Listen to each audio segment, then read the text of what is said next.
Seberapa sering kita mendengar berita tentang banjir atau kekeringan air-air ini? Halo, saya Dini Anindya Putri dari kelas 9C.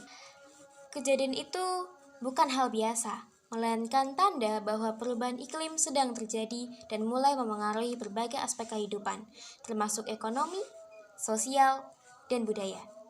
Tapi, sebenarnya apa sih perubahan iklim itu?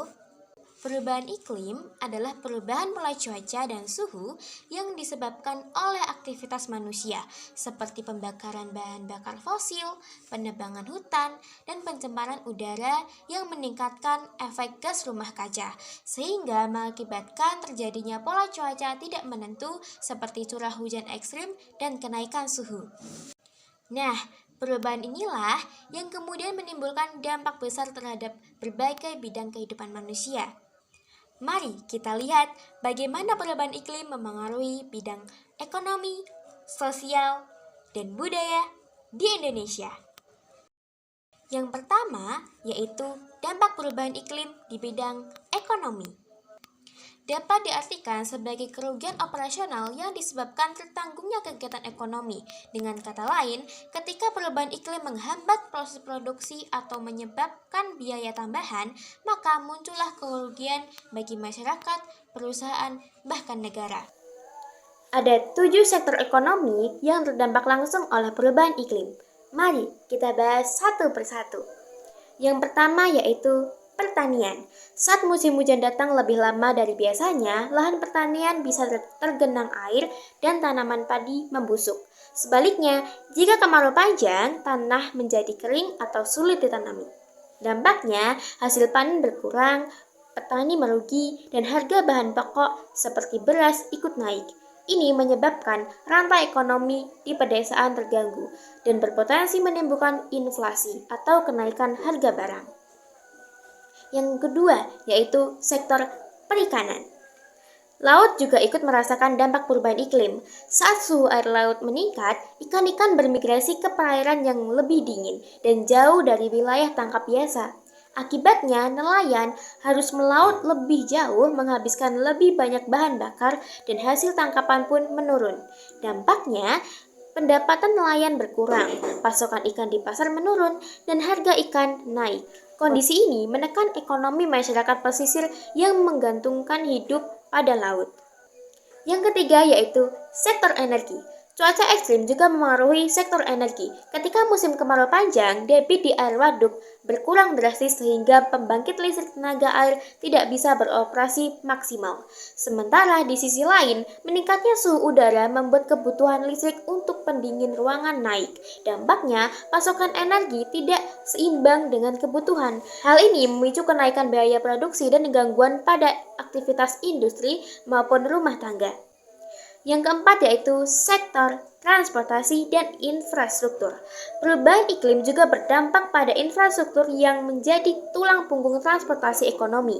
Hujan ekstrim dan banjir merusak jalan, jembatan, serta jalur kereta. Contohnya, di beberapa kota besar banjir menyebabkan kendaraan terjebak dan distribusi logistik tertunda. Dampaknya, biaya transportasi meningkat, waktu pengiriman barang molor, dan aktivitas perdagangan ikut terganggu. Yang kelima, yaitu sektor pariwisata. Cuaca ekstrim membuat sektor pariwisata kehilangan kestabilan. Ketika hujan datang di luar musimnya, wisata alam seperti pantai atau taman nasional menjadi sepi pengunjung. Di beberapa daerah pesisir, abrasi bahkan mengikis pantai yang menjadi daya tarik utama. Dampaknya, jumlah wisatawan menurun, pendapatan daerah berkurang, dan masyarakat yang bergantung pada sektor wisata ikut terdampak. Yang keenam yaitu sektor industri. Kenaikan suhu dan keterbatasan air memengaruhi sektor industri. Beberapa pabrik yang membutuhkan air dalam jumlah besar seperti industri makanan atau tekstil kesulitan menjaga produksi saat musim kemarau. Akibatnya, proses produksi melambat, biaya operasional meningkat, dan keuntungan menurun. Dalam jangka panjang, hal ini bisa berujung pada pengurangan tenaga kerja. Yang ketujuh, yaitu sektor perdagangan dan keuangan. Perubahan di sektor-sektor sebelumnya otomatis berdampak pada perdagangan dan keuangan. Ketika hasil panen menurun atau harga bahan bakar naik, harga barang di pasar ikut melonjak. Dampaknya, daya beli masyarakat turun, investasi melambat, dan resiko kerugian di sektor keuangan meningkat. Bahkan, bank dan lembaga keuangan harus menyesuaikan strategi mereka menghadapi kestabilan ini. Yang kedua, yaitu dampak perubahan iklim di bidang sosial, adalah segala perubahan yang terjadi dalam kehidupan masyarakat akibat suatu peristiwa atau kondisi tertentu, termasuk perubahan iklim. Sekarang, mari kita lihat bagaimana perubahan iklim memengaruhi berbagai sektor sosial di kehidupan kita sehari-hari. Yang pertama yaitu sektor kesehatan.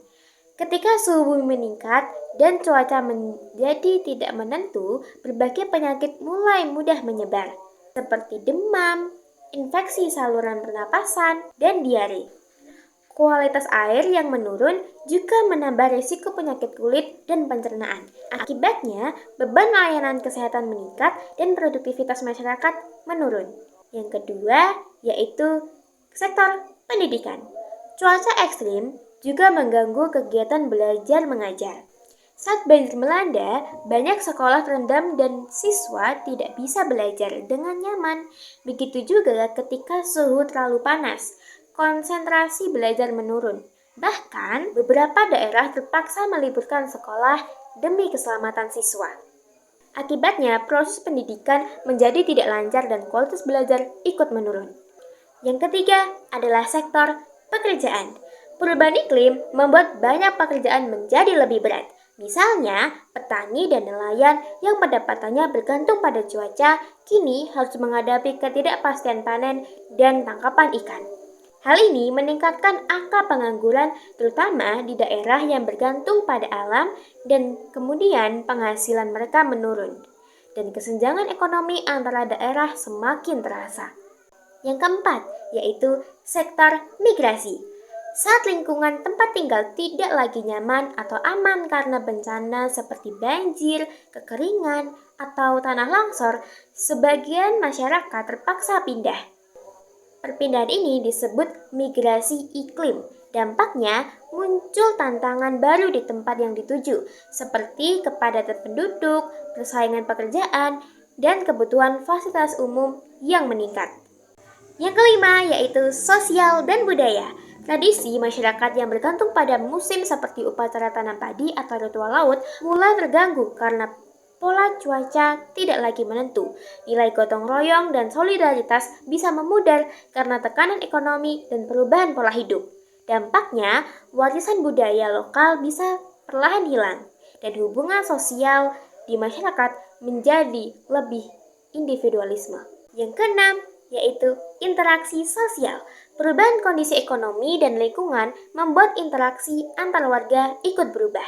Misalnya, saat sumber air terbatas, bisa timbul konflik kecil antar warga. Namun di sisi lain, ada juga masyarakat yang justru makin kompak menghadapi tantangan bersama. Dampaknya, perubahan iklim ini bisa menjadi sumber konflik sosial, tapi juga bisa memperkuat solidaritas tergantung pada bagaimana masyarakat meresponnya.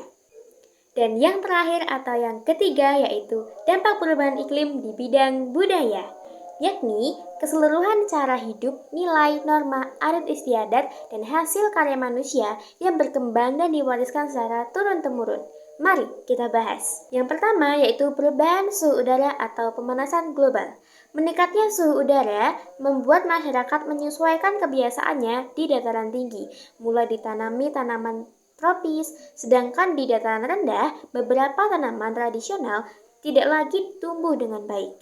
Dampaknya, tradisi pertanian, jenis makanan khas, hingga cara berpakaian ikut berubah menyesuaikan kondisi cuaca yang makin panas. Yang kedua yaitu pola curah hujan.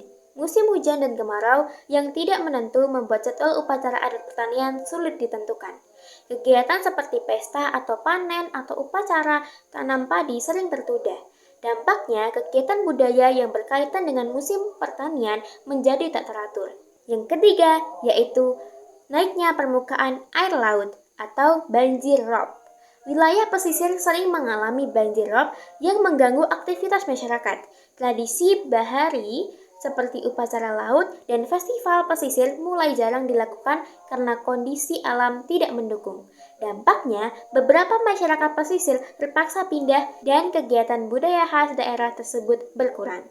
Yang keempat, yaitu kekeringan berkepanjangan. Kekurangan air membuat beberapa tradisi dan kegiatan adat yang memerlukan air tidak dapat dilaksanakan. Dampaknya, masyarakat mengganti pola tanam dan meninggalkan kegiatan budaya yang bergantung pada hasil pertanian tertentu. Yang kelima, yaitu fenomena cuaca ekstrim, seperti badai, hujan lambat, angin kencang, dan sebagainya. Cuaca ekstrim sering mengganggu kegiatan budaya di luar ruangan, seperti pertunjukan seni rakyat atau upacara adat. Dampaknya, kegiatan budaya menjadi berkurang dan partisipasi masyarakat menurun. Yang keenam, yaitu kebakaran hutan dan kabut asap. Kebakaran hutan menyebabkan kabut asap yang memengaruhi kesehatan masyarakat. Beberapa acara adat atau keagamaan ditunda karena kualitas udara yang buruk. Dampaknya, kegiatan budaya yang dilakukan di alam terbuka berkurang dan hasil hutan yang digunakan untuk keperluan adat juga menurun. Dari penjelasan tadi, bisa kita lihat bahwa perubahan iklim bukan sekadar isu lingkungan, tapi sudah mempengaruhi hampir semua aspek kehidupan, dari ekonomi, sosial, hingga budaya. Setiap sektor punya tantangan masing-masing dan semuanya saling terhubung. Namun, bukan berarti kita tidak bisa berbuat apa-apa. Langkah kecil seperti menanam pohon, menghemat listrik, mengurangi sampah plastik, dan bijak menggunakan air bisa menjadi awal perubahan besar. Kita sebagai generasi muda punya peran penting untuk menjaga bumi agar tetap layak dihuni. Bukan hanya untuk kita, tapi juga untuk generasi setelah kita.